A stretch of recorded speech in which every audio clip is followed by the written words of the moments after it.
Hello guys, in this lecture we are going to see the Ohm's law and resistances in series and resistances in parallel.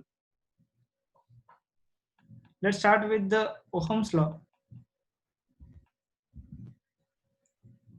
This law applies to electric conduction through good conductors, and Ohm's law may be stated as the ratio of potential difference between any 2 points on a conductor to the current flowing through a conductor between them is a constant. It is a constant and it is provided at the temperature of conductor which does not change. In other words, you can mathematically define as I stated the Ohm's law. V is the potential difference and I is the flow of current, and the potential difference is between any 2 points, and through across that 2 points through the conductor current flowing is capital I. By taking the ratio V divided by I is nothing but a constant, and that constant is nothing but a resistance R, and this is at a temperature of conductor which does not change. So R is the resistance of the conductor between the 2 points considered.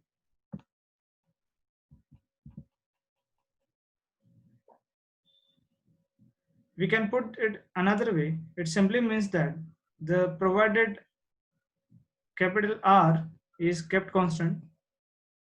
Current is directly proportional to the potential difference across the end of the conductor. However, this linear relationship between the V and I does not apply to all non-metallic conductors. For example, for silicon carbide, the relationship is given by V is equals to K into I raised to M, where K and M are the constant and M is the less than unity. The value of M is less than unity. It also does not apply to non-linear devices such as xenodiode and voltage regulator tubes. Let's see the resistance in series.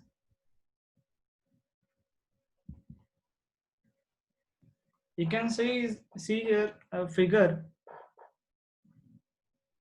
One is having a circuit, another having a graph.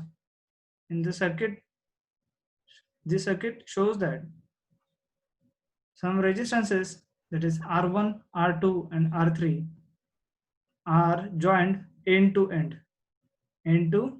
end. For example, R1 having a 2 points, two terminals, which is showing with the point A and point B, and R2 is having a two terminals with the point B and C. The point of R1, point B, and point B of R2 are the common for both the resistance. So it can be proved that the equivalent resistance or total resistance between the points capital A and capital D is equal to the sum of three individual resistance. So equivalent resistance you can write as equivalent resistance is equal to R1 plus R2 plus R3. Just simply the sum of three individual resistances. Being a series resistance, it should be remembered that the few of the point, that is current is same through all the three conductors. You can see in this figure the current I is flowing through this conductor, and same current is flowing through the R1, same current is flowing through R2, same current is flowing through R3, and return to the source. So you have to remember that the current is same through all the three resistances R1, R2, R3 or the conductors. But voltage drop across each is different due to its different resistance, as it is given by Ohm's law. Before few minutes, we seen the Ohm's law, which is stated as V upon I divided by R. If you are adjusting that relation V upon I is equals to R for voltage, you can write that V is equals to I into R. V is equals to I into R. So for that, for particularly resistance R1 is different from the R2 and R3. Same as R2 is different from R1 and R3. And R3 is different from R2 and R1. As we stated the Ohm's law, V is equals to I into R. The value of the voltage or potential difference is depends on the resistance. As the different values of resistances, we will get the different values of potentials V1, V2 and V3. So second point, you have to note that the voltage drop across the each is different due to different resistance. And third point should be note that sum of all these voltage drops, that is, these are also called as voltage drop, V1, V2 and V3. Sum of these three voltage drops V1, V2 and V3 is equal to the voltage applied across the three conductors of the resistors, that is total V. So we can, according to the Ohm's law, we can write that V is equal to V1 plus V2 plus V3 is equal to, and V1 according to Ohm's law, V1 is nothing but I into R1, because current I is flowing through the R1, R2 and R3. Currents are same through the all three resistances. So R1, I into R1, I into R2, I into R3. So V1 is nothing but I into R1, V2 is nothing but I into R2, V3 is nothing but I into R3.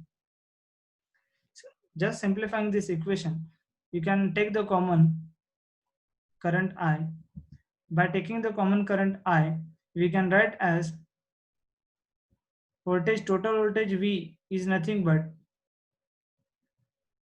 V, and if we are writing this with the total equivalent resistance, we can also write as per the Ohm's law, V is nothing but I into R. So by taking the current common from the right side, left side having also current I, by simplifying this, we can conclude R total equivalent resistance R is nothing but R1 plus R2 plus R3. This is for series circuit or the resistors in series. And also you can observe here, as per this resistances connected in series, the voltage drop also different, but current through all the resistances are the same. As per this circuitry, you can observe the here graph, the voltage across the R1, that is point A and B, showing with the V1, V2 and V3. It means voltage drop is going to falls down as you are tracing the circuit from V1, V2 and V3.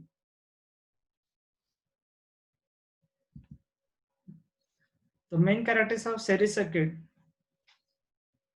which are very important point as per learning the basic electrical, main characteristics of series circuit are, first is same current flowing through all the circuit or all the conductors. Different resistors have their individual voltage drops, as we see in V1, V2 and V3. Voltage drops are additive. Additive means if you want to calculate the total applied voltage, we have to go with the sum of these three voltages, that is V is equals to V1 plus V2 plus V3. Fourth, applied voltage equals the sum of different voltage drops. Fifth, resistances are additive. Additive means, as we concluded here, all the resistances in series means total resistance is nothing but the sum of individual resistance, that is R1 plus R2 plus R3. R1 plus R2 plus R3. And same as the R1 plus R2 plus R3 and V1 plus V2 plus V3, we can also go with the powers are additive. Suppose that power across the power of resistance R1 is P1, it is of successively it is of P2 and P3, then we can also go with the additive, means total power is of P1 plus P2 plus P3. This is nothing but resistances in series. Just simultaneously we will go through the voltage divider rule. It is very simple and it is only applicable to the series circuit. Since in a series circuit, same current flows through each of the given resistors, voltage drop varies directly with its resistance. In this figure, you can observe that a supplied voltage is of 24 volt and resistances of with the different values. First resistance is of 2 ohm, second resistance is of 4 ohm, third is of 6 ohm, and simultaneously having the different voltages V1, V2 and V3. Voltage divider rule is useful to calculate these voltages V1, V2 and V3 if you know the total voltages and the total resistances and individual resistances. How to calculate it? Simply, just first of all calculate the total resistance. For total resistance and for resistances in series, we can calculate total resistance as additive resistances, means R1 plus R2 plus R3, by making the R1, that is 2, R2 is of 4, R3 is of 6, 2 plus 4 plus 6, 2 plus 4 plus 6, we will get the 12 volt by adding these resistances. According to the voltage divider rule, if I want to suppose calculate the V1, how to calculate it? Simple. V1 is equals to total voltage. V1 is equals to total voltage into, if I want to calculate the voltage across the first resistance, then take that value of resistance R1 divided by total resistance R. Total resistance R. That you have to put it as total voltage 24 volt. R1 is of 2 ohm, and total R we calculated here 12 ohm, that is as it is put it here, you will get the 4 volt. Okay, once again I will see the another one. We will go through the voltage divider rule. As you can see here, the resistance across the R2 is 4 and total resistance is 12. Simply V2, we want to calculate the V2. V2 is equals to total voltage, that is V 24 volt into, we are going to calculate the voltage across the R2. So R2 divided by total resistance R. R2 divided by total resistance R. R2 has the value of 4 and R is the value of 12. So we will get the 8 volt. Similarly, we can calculate the V3. Total resistance into total voltage into resistance, that which we want to calculate the voltage, divided by total resistance. If you are observing here, you will get that 4 volt, 8 volt and 12 volt you will get. This is about the voltage divider rule. Next we will see the resistances in parallel.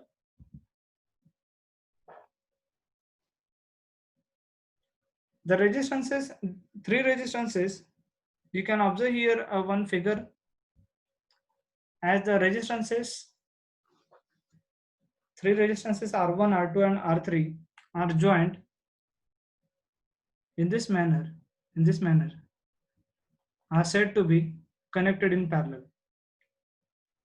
In this case, we have to note some points. The first point is of potential difference across all the resistances. Potential difference across all the resistances means voltage across the R1, voltage across the R2, and voltage across the R3 are the same. And second point, current in all resistor is different. As you can see here, the resistance across the R1 is I1. Resistance current through the R1 is I1. Current through the R2 is I2, and current through the R3 is I3. So you can note that the current in each resistor is different, and it is also given by Ohm's law. And third point is that the total current I is nothing but the sum of all the three separate currents. That is, you can say I is equals to I1 plus I2 plus I3. By referring this figure, we can write as I is equals to I1 plus I2 plus I3. According to the Ohm's law, we know that V is equals to I into R. If we are adjusting that equation for I, we will get I is equals to V upon R. For I1, it can be written as V divided by R1. For I2, it can be written as V upon R2. And I3, you can write that V upon R3. By putting these values, we will get V upon R1 plus V upon R2 plus V upon R3. As we know I is equal to V upon R. V is the applied voltage. So I is also is nothing but a current which, as per the Ohm's law, we can define V upon R. And right hand side as it is, just take the V on the, just take the common V, voltage V from the right side. Then it will become, by the calculation, 1 upon R is equal to 1 upon R1 plus 1 upon R2 plus 1 upon R3. This is for parallel circuit. For parallel circuit, we have to note a few important points like main characteristics of parallel circuit. First is same voltage across all parts of the circuit, means voltage across the R1, voltage across the R2, and voltage across the R3 are the same. Second point, different resistors have their individual currents, means R1 is having current of I1, R2 is having a current of I2, and R3 is having current of I3. And third one, branch current are additive, means total current you will get that I is nothing but I1 plus I2 plus I3. Conductances are additive. Conductances means we seen that the conductance is nothing but the reciprocal of resistance. So you can conclude that here, as per this equation, 1 upon R is nothing but the G, total conductance. Here 1 upon R1, that is nothing but G1 plus G2 plus G3. So conductances are additive. Powers are also additive. The power across the R1 and power across the R2 and power across the R3 are also additive. This is about resistances in parallel. Let's see the types of resistors.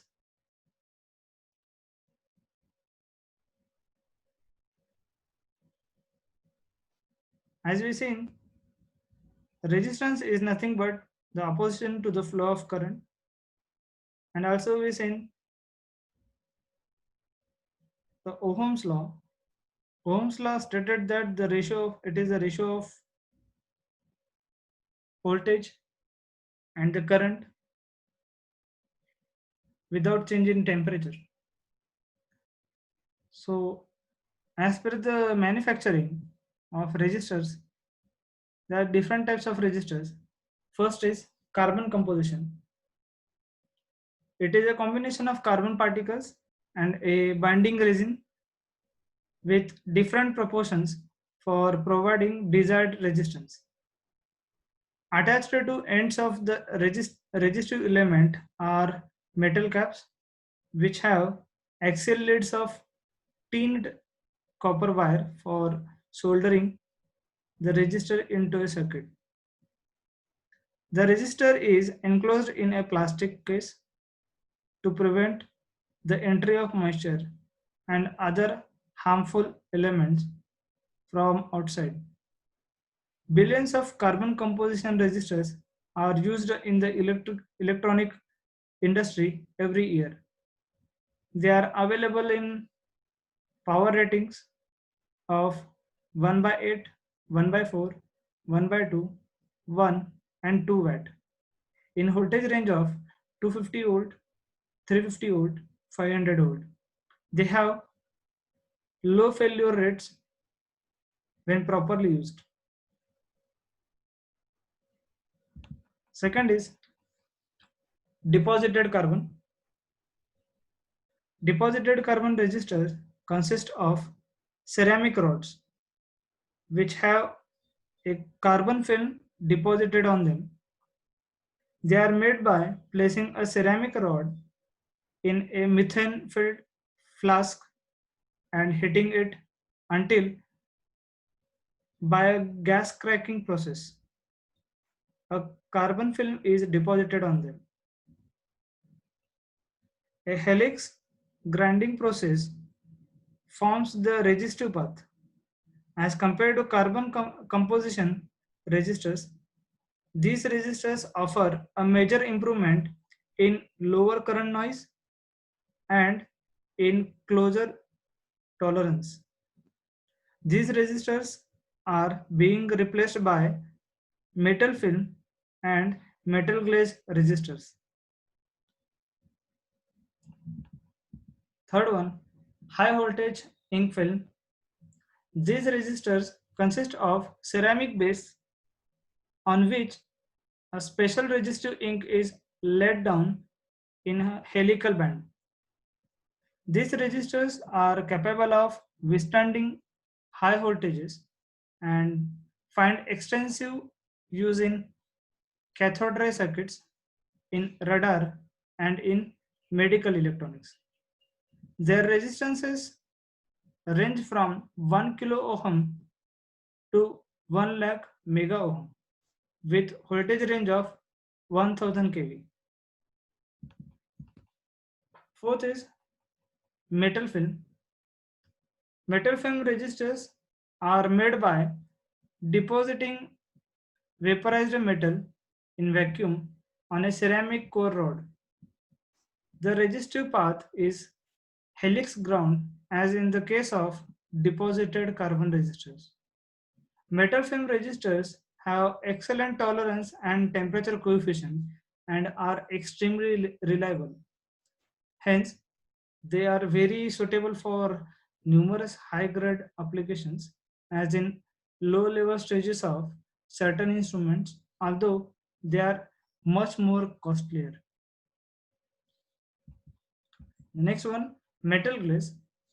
Metal glaze resistor consists of a metal glass mixture which is applied as a thick film to a ceramic substrate and then fired to form a film.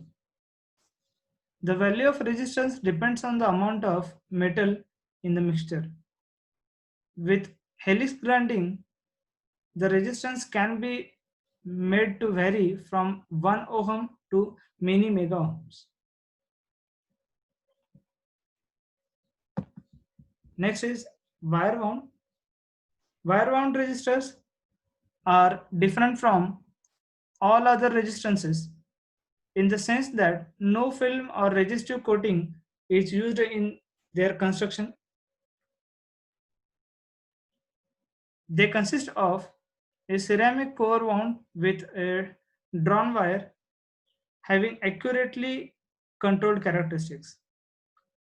Different wire alloys are used for providing different resistance ranges. These resistors have highest stability and highest power rating. Because of their bulk, high power rating, and high cost, they are not suitable for low cost or high density limited space applications. The completed wire wound resistor is coated with an insulating material such as baked enamel. And the last one, CERMET, that is nothing but ceramic metal. The CERMET resistor are made by firing certain metal blended with ceramics on a ceramic substrate. The value of a resistance depends on the type of mix and its thickness. These resistors have very accurate resistance values and show high stability even under extreme temperatures. Usually, they are produced as small rectangles having lids for being attached to printed circuit boards, that is PCB. These are of types of resistors. Thank you very much.